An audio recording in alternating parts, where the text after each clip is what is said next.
বেহাল অবস্থা কমলপুরের এরার পাড় থেকে দক্ষিণ মানিক ভান্ডার বাজার পর্যন্ত 208 নং জাতীয় সড়কের চরম ভোগান্তির শিকার নিত্যযাত্রী সহ যান চালকরা।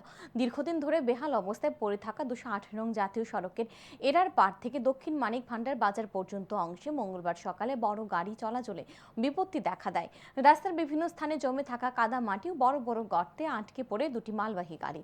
ফলে সকাল থেকে কমলপুর আমবাসা, কমলপুর কুমারঘাট, কৈলাসহর, আগরতলা মূল সড়কে যান চলাচল স্তব্ধ হয়ে যায়।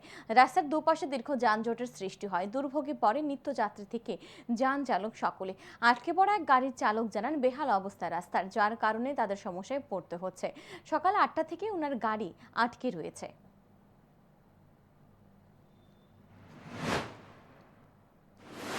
সকালে আইসি লঞ্চলাম করবে, এখন তো রাস্তা খুবই খারাপ। যত সকালবেলা রাস্তাটা ঠিকভাবে যদি ভালো লাগে, রাস্তাটা খুব প্রবলেম আছে, বহুত গাড়ির অসুবিধা।